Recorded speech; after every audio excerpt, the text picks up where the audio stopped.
Thank you, of course, Madam Speaker, for calling me up. Thanks naturally to the most august house, most august panel. Thanks to NYU for hosting easily the best tournament since the last NYU tournament. And of course, honorable side opposition for what I am absolutely sure will be a whale of an opposition.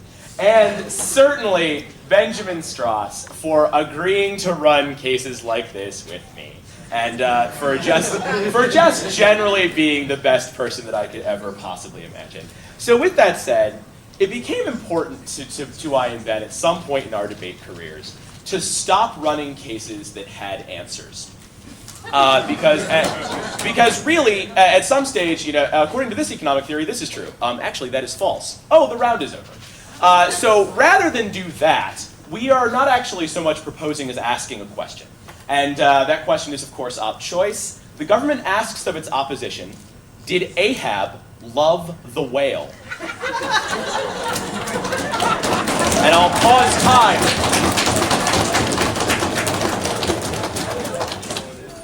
So Ahab's the guy from Moby Dick. Oh, yeah. Right, I know that fact. I thought there was no answer to this. How can it be op choice? I mean, clearly there's reasons to believe either side, and we'll be discussing those reasons. Okay, he loved the whale. Couldn't get enough whale. You pick yes? Yeah. That's fantastic.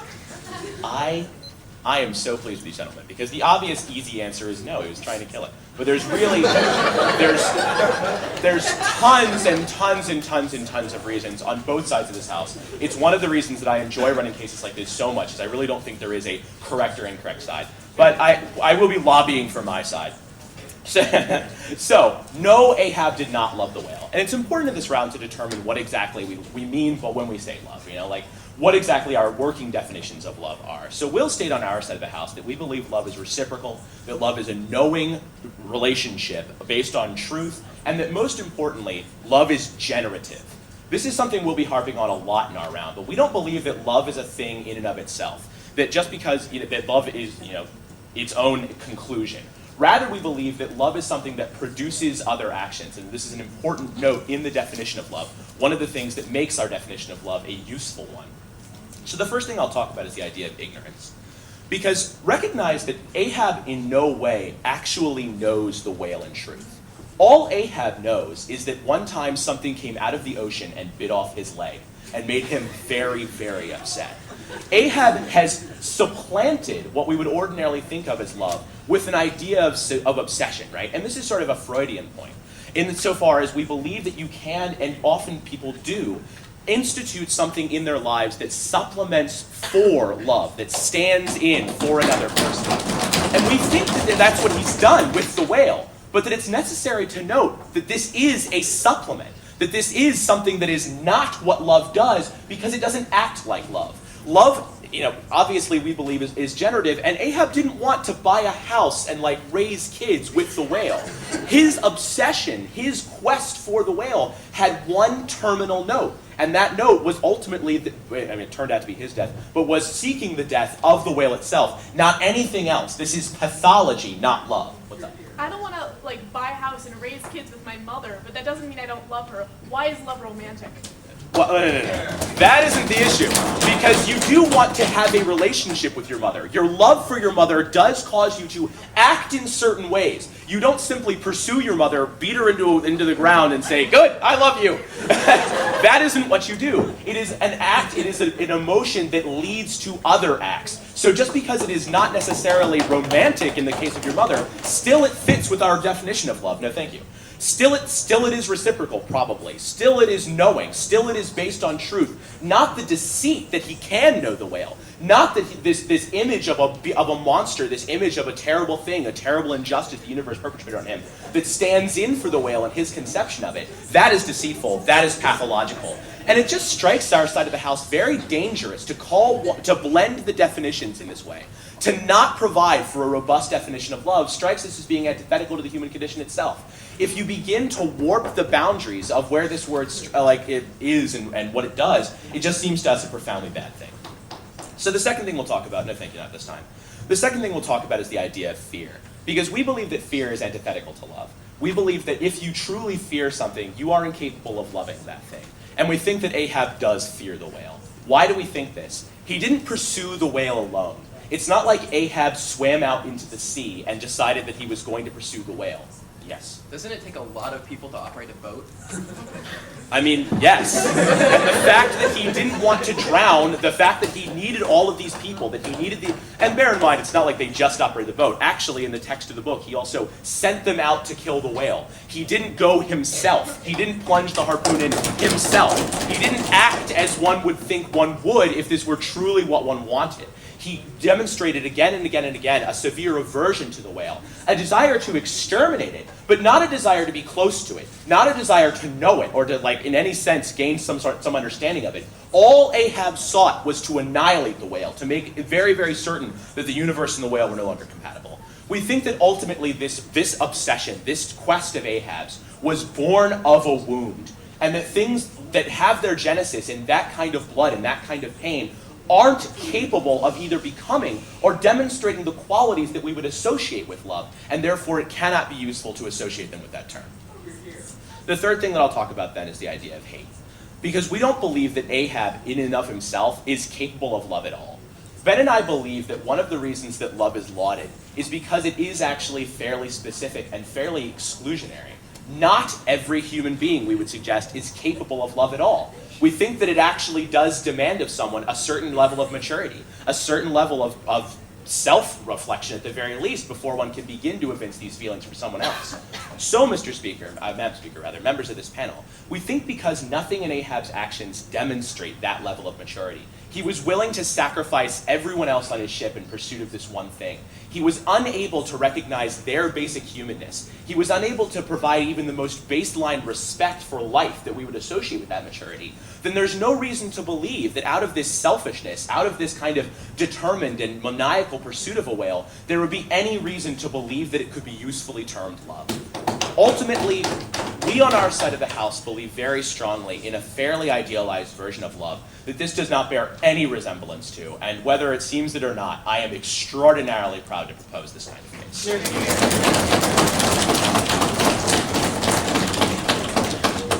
I'd like to thank the Prime Minister for an intriguing proposition and invite the leader of the opposition to offer a rebuttal. Hear, hear.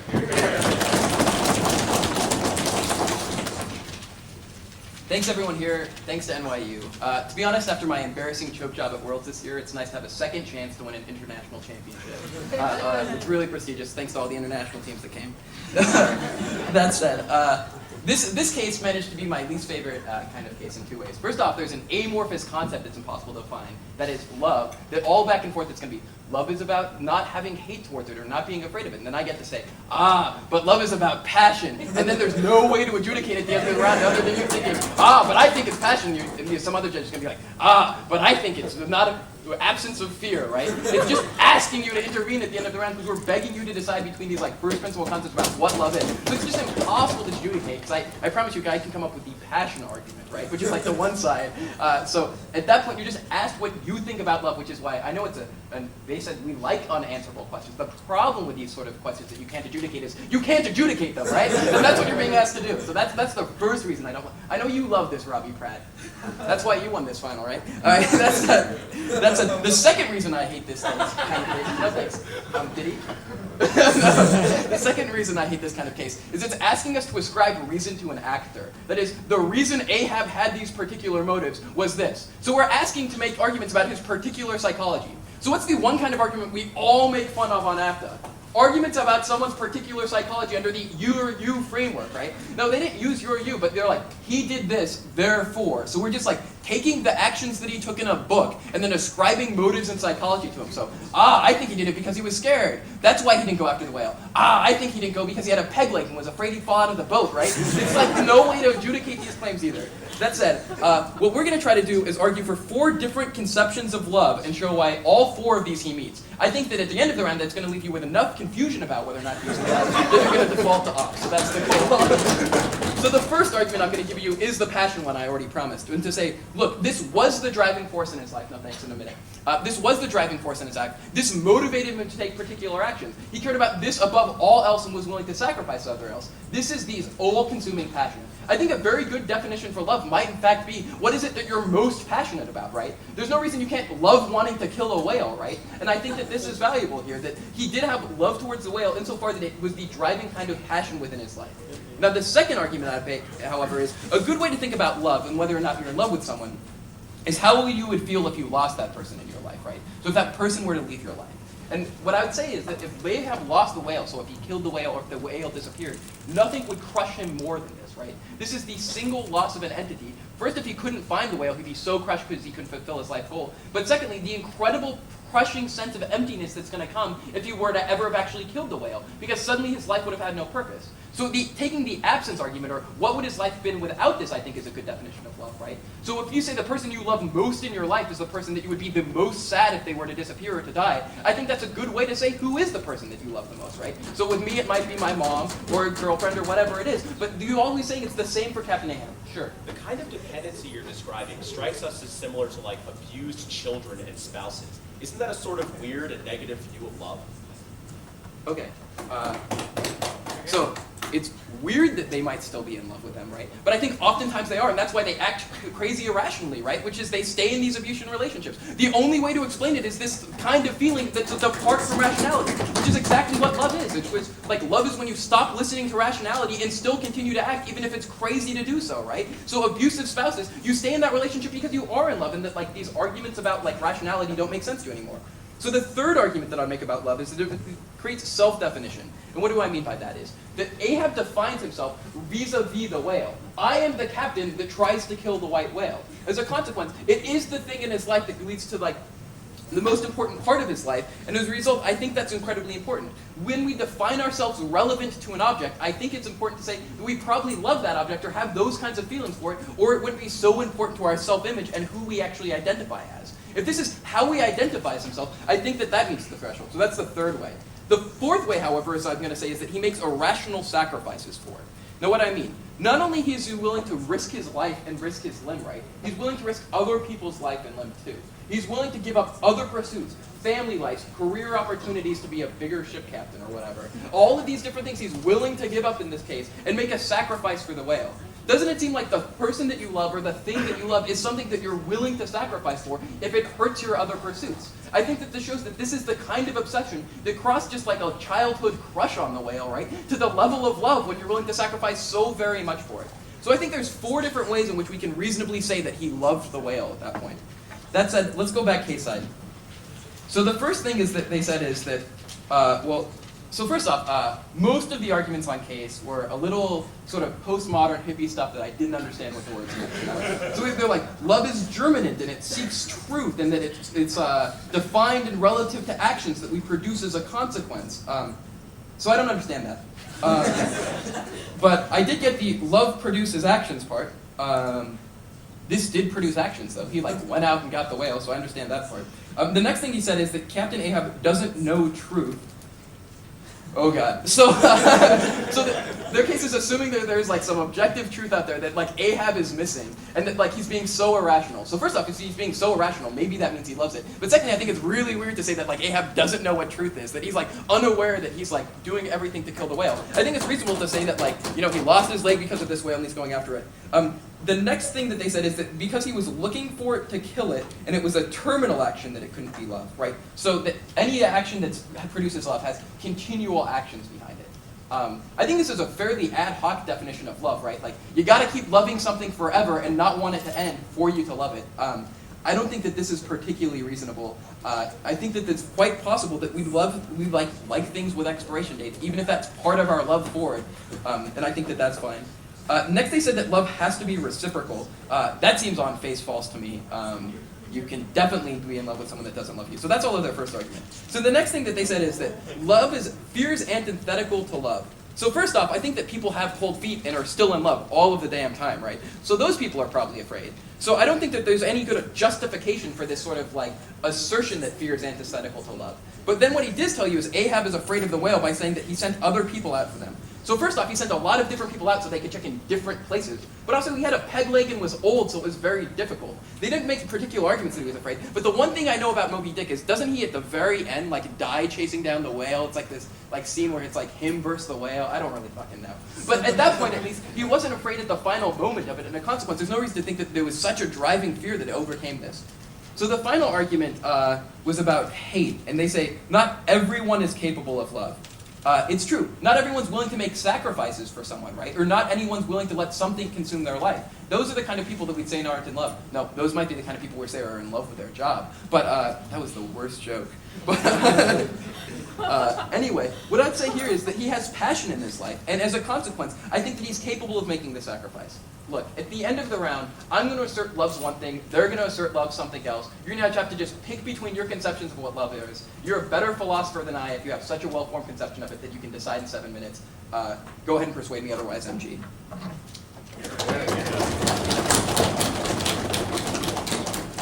Thank the leader of opposition and call upon the member of government to please.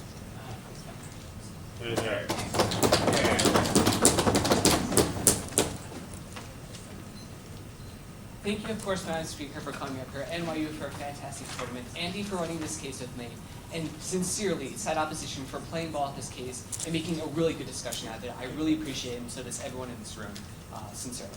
That being said, there were sort of two observations at the top saying that this round is impossible to adjudicate. I think it's difficult to adjudicate based on one person isn't going to be factually more correct than the other. This is true. I do think, however, one of us can be more convincing than the other. And if at the end of this round, you cannot make a decision, it's impossible to resolve this dispute, we have lost. It is our burden to convince you, and please feel free to drop us. I think we will convince you, and I think that's the burden we should fulfill in this round. The final thing he says is, it just refers to an actor, and we make your you arguments. No. The reason why we said it in a literary background is so we could have a discussion about love. Because if Andy stood up here and said, can you hate something and love it at the same time, it would be a completely bizarre, or at least more bizarre round than this is. We chose a story that is fairly well known throughout literature and has unusual interpretations of it, and I think that's a perfectly rational way to do it. None of us made an argument, well, you're Ahab and you did this, and you think this way because you have a peg leg. I don't think any of us have sort of. Okay.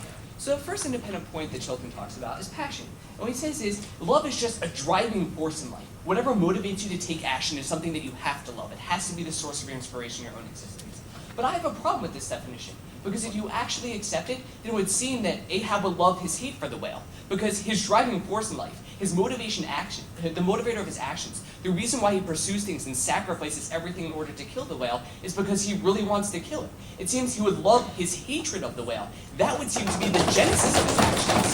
We think that it's a genesis of negative actions on top of that, but even if you accept this sort of definition, it still doesn't actually apply to love. Sure. When I love anything, what I actually love is the emotions that it produces inside me, right? So when I love a girl, I love how she makes me feel. When I love a whale, I love how it makes me hate it, right? What's the difference? I actually think that's really interesting, that you identify the emotions that another object or another thing inspires in you. And I think to actually feel an emotional bond, which emotions are inspired and are caused by someone else, you actually have to have some sort of connection to them. That just bumping into a random person on the street inspires some sort of emotional response, right? You feel something. But you actually feel something meaningful to call love. To feel something so deep and so something incredibly human, you actually have to have trust and a bond with that individual. And we think that's something that's extremely lacking with the whale, because you can never know what the whale is, you can never hope to love the whale, because the whale can never inspire anything except something so crude as hatred. And hatred is the most crude response. The only reason why Ahab hates the whale is because it bit the leg, it bit off his leg. This sort of motivation force, I don't think is a particularly compelling argument. The second thing he talks about is sort of the whale of itself. What would happen if you lost the whale? If the whale disappeared, what would his life be like? And I actually think this is also a very interesting definition of love, but very problematic for side opposition. Because if it's true that what you lose is what you would fear losing the most is what you would love, then he is seeking to kill himself, right? If he actually decides to go kill the whale, he is deciding to destroy the one thing that's making him happy, the one purpose in his life. If he's destroying the single purpose of his existence, he is destroying his own existence. No, thank you, not right now.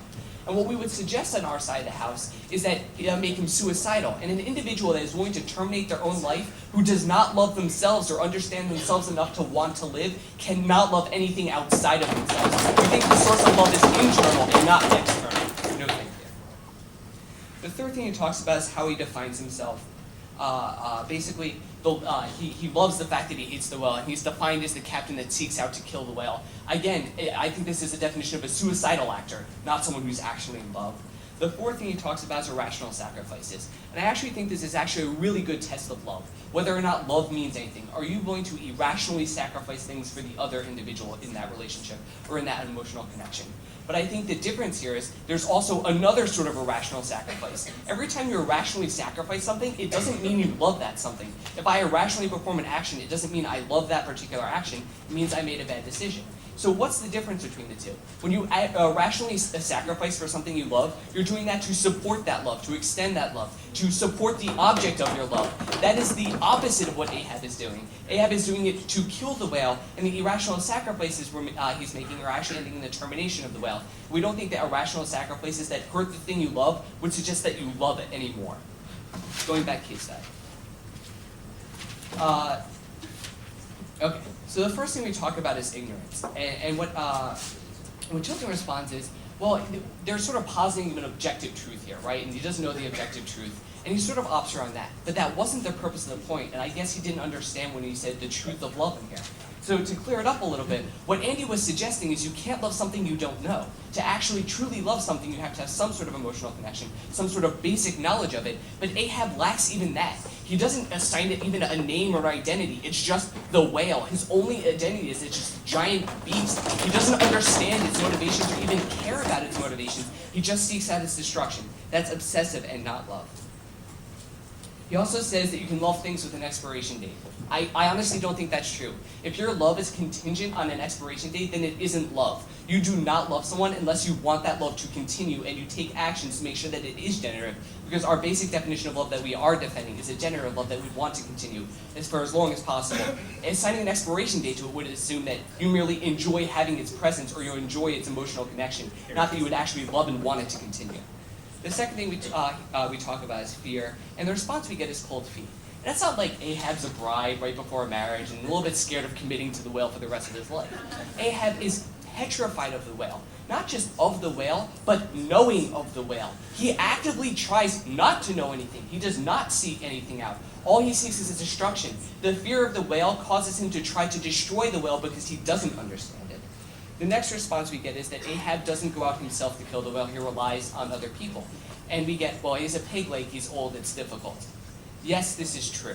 But the difference is he doesn't attempt it, right? It might be difficult for him to go fight a whale, but if he actually loved the whale, if he was going to make a sincere sacrifice, then he should face the difficulties, and he should try to surmount those difficulties, which he clearly tries to avoid.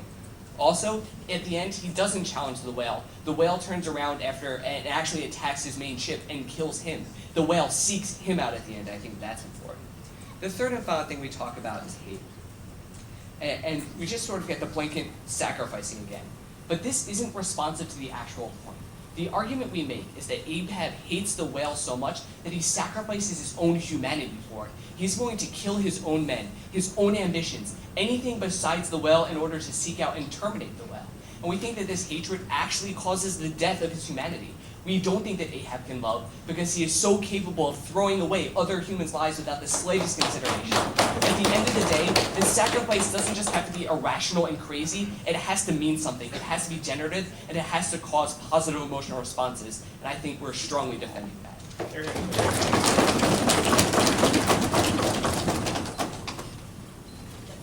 Government, invite the proposition.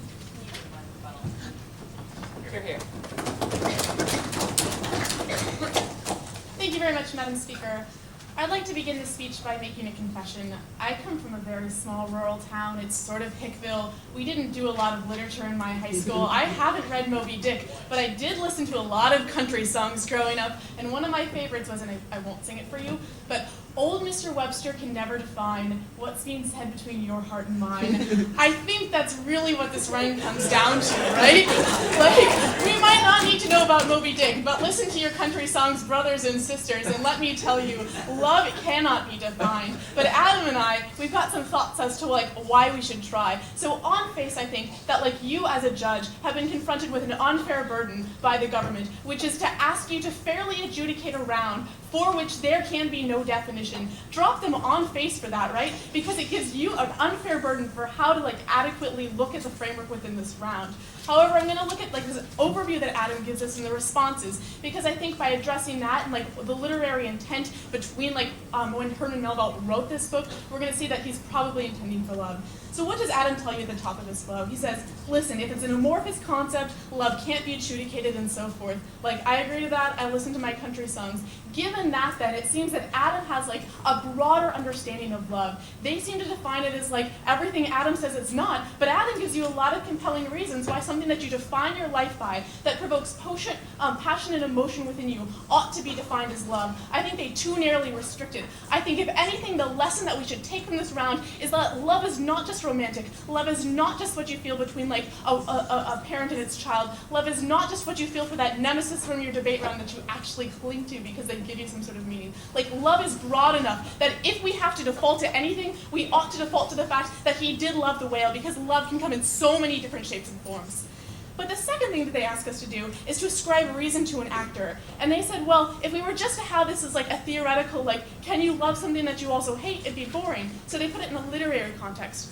But I think this is particularly telling, right? Like, people don't go out to write books that don't talk about the deeper themes of humanity, right? Like, Herman Melville won't write this book to talk about, well, this guy liked this whale, or this guy disliked this whale. Like, that's not a deep enough emotion to make something like a literary classic, right? Literary classics delve into those deeper human emotions. We say, on face then, you want to be looking to, like, what did he actually mean by this? If it's like a question of like, dislike, hate, love, whatever, we ought to default that he's wanting to get to these strong core human emotions, i.e. love, that sort of deeper emotion that a literary pursuit would try to invoke in people. So if we are talking about in this literary concept, we've got to assume that he means to provoke these deeper human emotions.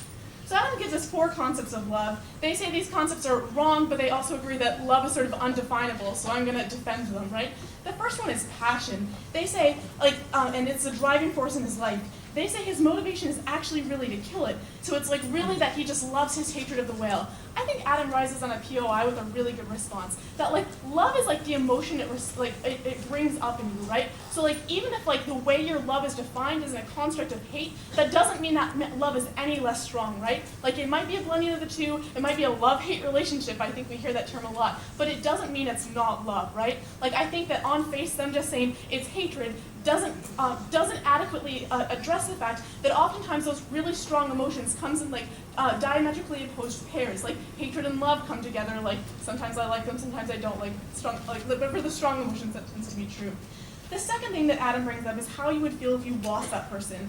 And we think that Ahab, is that his name? Yeah, Ahab would feel pretty lost without the whale. They say that he decides to destroy it. So like, why would you try to destroy the person for whom like your life is based? Like, I think that oftentimes when people are like engaged in sort of strong, loving like relationships, or like have a lot of love in their relationship, they do things that self-destruct themselves. Like, i.e. Romeo and Juliet. Like, if you want to say that people don't sacrifice themselves for love, that seems a little weird. The third thing that Adam says is it creates self-definition. They don't refute this. And the fourth thing that Adam says is that it makes you do irrational sacrifices for the whale. They say that like they're doing irrational sacrifices to support your love. Like we say like yes, that's exactly the point. Like you do irrational things when you're like blindsided by love. Like you send off lots of people to go kill your whale because you feel such a strong connection. It's that important to you. Moving case side. I'd like to make a correction. Adam, it's not love is germinative and you like germinates like flowers, but they said this love is generative. But I think Adam still got the point here. Where like what they're trying to say is that like love generates like emotions that are long lasting in you. I think if Ahab's whole life has been like this love that's been generated in his quest to like destroy the whale, that at some point like it is a generative emotion, right? The next thing that says is ignorance. He doesn't know the whole truth, i.e. this case. Like, I mean, if you don't know the whole truth, like, I mean, there's got to be like. We'd say if you're going for like a like subjective reality, then like this case like also sort of embodies subjective reality default off. But we do say that at some point he's got to have some sort of truth in his life, which is defined by this quest for the whale. If that's not love, I don't know what is. They say that it's love needs to be reciprocal. This is like absolutely false, right? Like that's why we have a term that's like unrequited love. Like it's like definitionally true that you can love something that doesn't love you back. The second thing they say is fear is antithetical to love. My question is, where's the warrant? Like, I absolutely don't see why this is necessarily the case, right? Like, I think that Julie Baker might, when she goes up to debate Adam, fear him, but this doesn't mean that he might also invoke stronger emotions. I'm not going to say love because that'd be awkward for them, but you get my point, right? The third thing that they say is that Ahab is not capable of love. It's specific and exclusionary. Again, I don't see a warrant for this.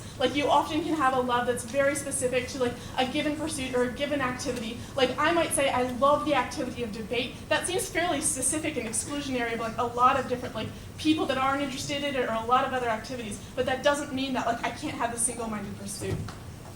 So, ladies and gentlemen, what does this question come down to? And I think that the first thing you need to say is okay, sure, they might have prepped out both sides a little better for how to be ambiguously defining love so that you default to them. But we say the very point that love is ambiguous and can be so all-encompassing of so many different relationships and pairs of emotions, that mother, that child, that those two romantic lovers, the two nemesis throughout history. There's many cases where love takes many different shapes. So we ought to default to the idea that if Herman Melville wanted to create a literary classic, he needed to capture that basic human emotion within his work. It wouldn't be a fundamental piece of literature if it didn't copy it. Because love can take so many different forms, and because we've given you so many that are applicable in the middle of this case, I think the only thing for you to reasonably do as a judge is to default to the fact that Ahab, at some point throughout that book at least, did love the whale. There'd be no reason to write literary classics if you didn't capture those deep human emotions, as the entire conflict of the story is based on this relationship. We think you've got to put some love in it, and if for no other reason than it's sort of a weird case,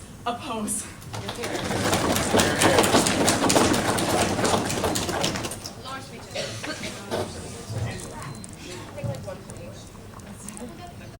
Because I did flippantly make fun of the case for 30 seconds to start. People do that with most APDA cases. If you then notice there were 4 independent points that didn't get particularly good responses to, remember that in your round. All that Robbie and John in his crossbench speech wanted to talk about is how dismissive I was of their case. I gave you 4 different good independent arguments, and I think that's taking it fairly seriously.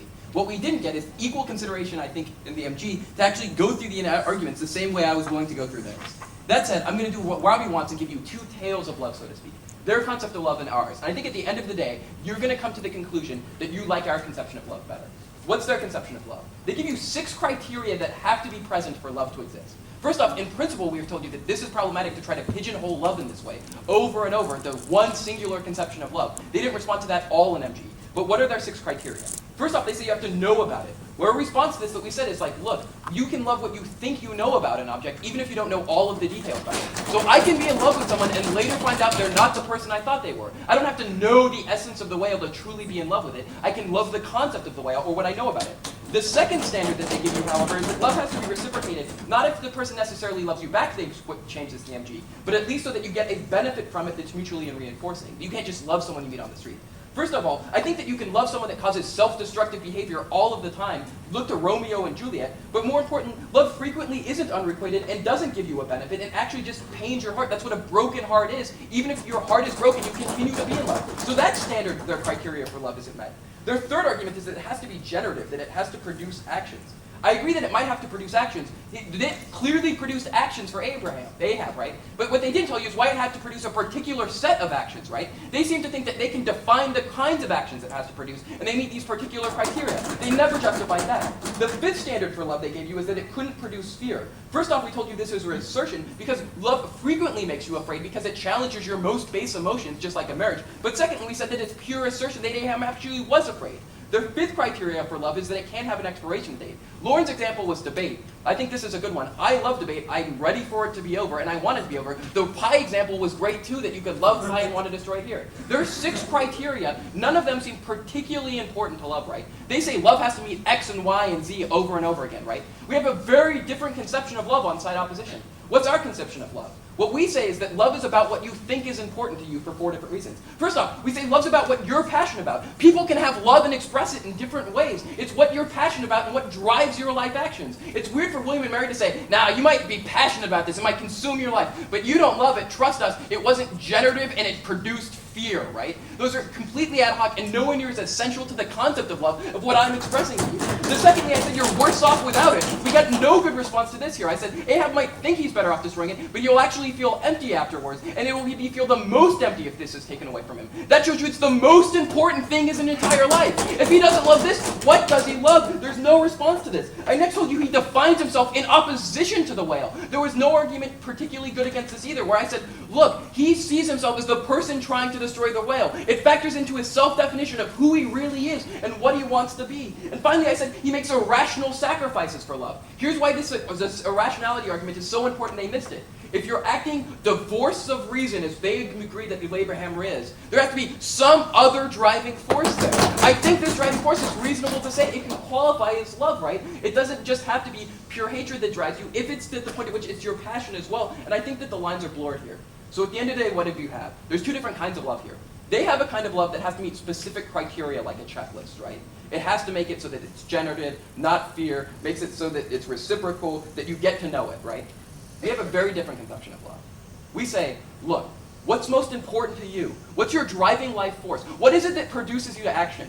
Then also I just want to close with, I think that's a better conception of love and more what we feel about love when we actually talk about it with our significant others. That's what love is. And finally, I'm taking this round seriously.